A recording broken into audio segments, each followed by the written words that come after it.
Hi, this is Cynthia from Cynthia's Chair. Today I'm at my kitchen table sitting in my kitchen chair, and I wanted to talk to you today about pencil grip or pen grip. I have a pen in my hand right now.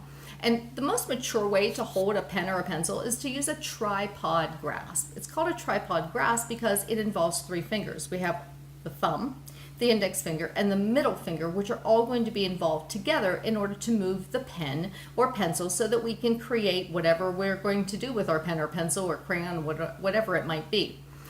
So we have difficulty sometimes teaching our kids how to do this, and there are a lot of things out there on the market. There are different pencil grips, there are different shaped pencils and pens, and I just want to talk about some of the techniques and tips that maybe you will find helpful. I know I've used these with kids throughout my career. So one of the first things that I like to do whenever I'm working with a child is to get a small object. Here I have a cotton ball, and what I'm going to do with that is I'm going to ask the child to hold it in their palm and squeeze it with their little finger and their ring finger. By doing that, it puts those other three digits forward so that they can hold their pen or pencil correctly. Now, I usually make a game of it, and I'll tell them, squeeze it, squeeze it, squeeze it, don't let it fall out. You can use a small toy, anything that you think that they might have fun squeezing and holding on to so that you can start working on that grip. Now, pencil grip comes from a wide variety of things, including how we manipulate toys. But in addition to that, it also comes from crawling position. I know that there are some doctors out there that are saying you can bypass the crawling stage. Well, from my perspective as an occupational therapist, I would ask you to at least get your child in a crawling position. I do have a video about crawling, so if you want to take a look at that, please feel free to do so. One of the reasons that crawling is so important is because it develops all of the little muscles in your fingers and in your hand, and that's what's going to give you a nice pencil grip. So take a look at that video, and I also have a video on fine motor activities. We're going to do some of those today, but you might want to also check out those. So here are some ideas. Here's some tips I'm going to give you. So I have putty here, very similar to silly putty. And one of the things that we like to do with children is to let them manipulate it. And if they're squeezing this between their fingers and their thumb, then they're going to develop strength. You can make all kinds of fun things and have them squish them.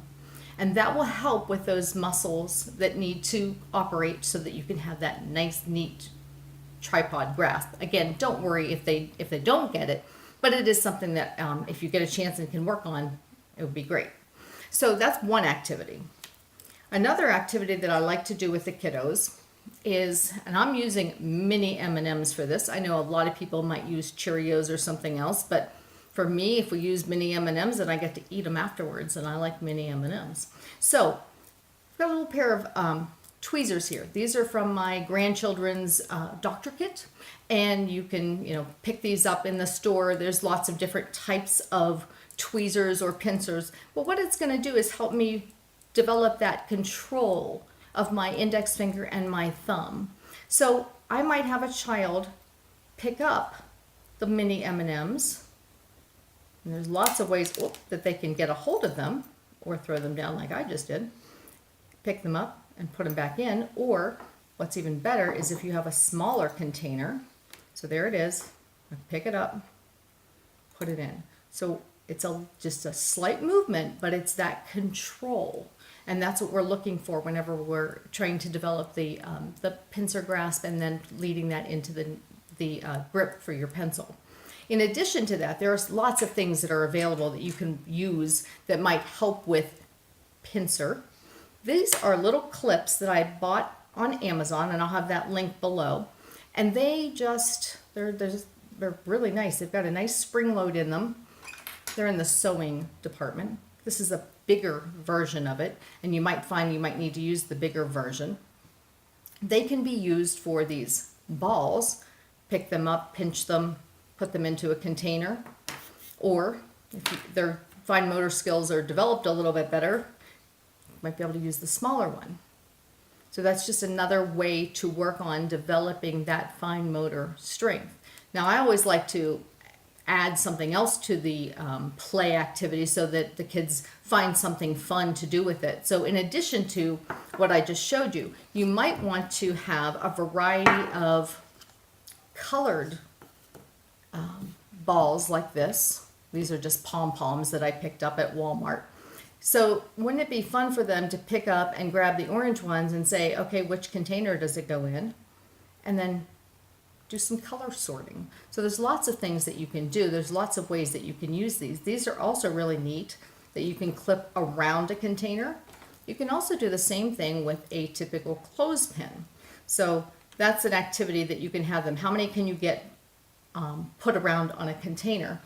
Another way that you can have them use these clothespins, you know, can pinch them as I was saying. And if you want to make it a little bit more challenging, you can take a rubber band and wrap it around the end, and you can decide what size and how much you want to increase the resistance, but this is going to increase the resistance of their fingers working together.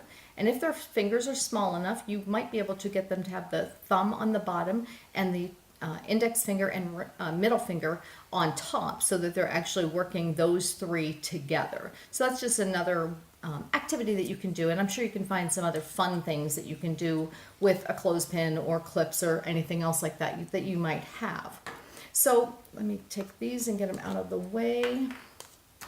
Now you want to always find fun things that will help your child no matter what it is you're trying to teach them. This is a little Connect 4, and I have picked this up at Walmart. This was actually during Easter, I believe. I think those are little chickies or bunnies or something. So here's another gripping. We've got that same grip that we talked about earlier. We're using our index finger and our thumb. We'll incorporate that middle finger in whenever we actually are using a pen, but for activities like this, where they're just dropping them in, you might find that they enjoy an activity like this and they don't even know they're working on their pincer grasp. So that's a simple, easy activity. During the holidays, you can always find things like this. So it's just another thing for you to look at and think about doing. Now, another trick that I have that I really like using is taking a crayon. We all have broken crayons in our container, whatever it is, that whether it's a drawer or something else that you store them in, and we tend to throw these away, don't we? But do you see what happened whenever I picked up that little tiny crayon? I started using my tripod grasp, my thumb, my index finger, and my middle finger, because I can't hold it any other way. So this might be another way for you to help your child get a hold of something small like that, so they can start working on that tripod grasp. Another thing that I like to use are these pencils, which I can't find all the time, but these are the kind that you can pull out and it goes in the back and you push it through. They're handy when you don't have a sharpener around. Well, what I like to do with them is just take that little piece out and now try to get a child to color or write or scribble or whatever. I actually have a little graphic here. Let me turn this over. So if I'm trying to get them to scribble or color in a small area, and I give them something small like this, they can't hold it using their whole hand. They really have to use their fingertips in order to hold it. So that just might be something else that you might want to try.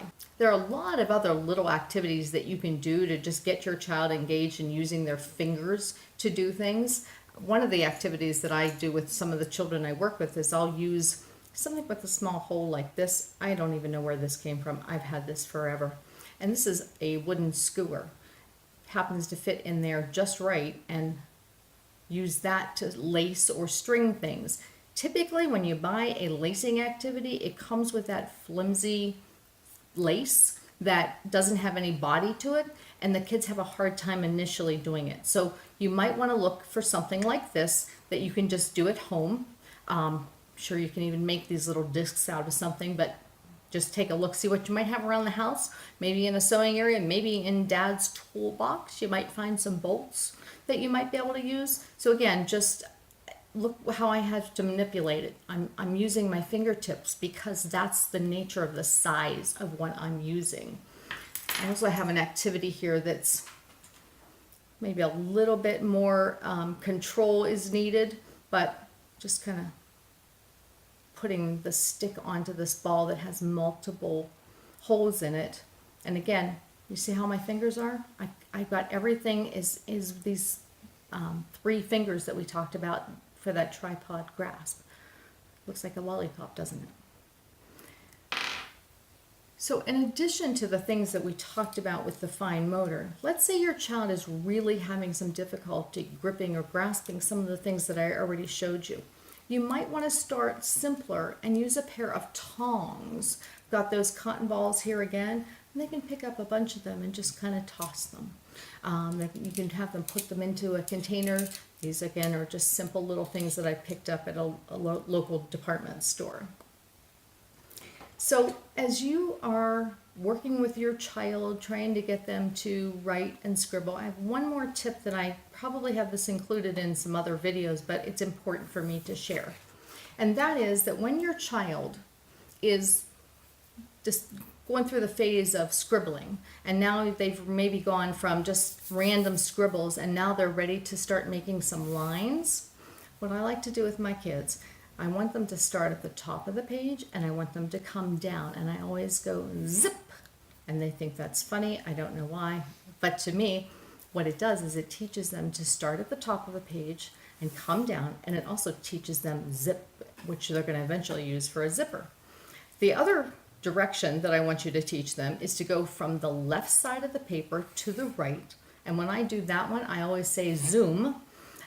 So I do zip and zoom, and the reason that I do this is because we want children to start getting prepared for reading. So we always read from the top and we go to the right. So if we start, and we go down as we read, so if we start teaching them early with techniques like this, whenever they don't even know they're going to be using this for reading, it really helps get the brain stimulated, and it understands what we're supposed to do next. So practice zip and zoom and have fun with your kids, and maybe they'll get a tripod grasp, and if they don't get stressed out about it. But if you have any questions or comments, please put them down below and I'll try to respond to them as quickly as I can. In addition to that, if you have any questions or concerns that maybe I can produce a new video that will help another family, I would really appreciate any feedback that way.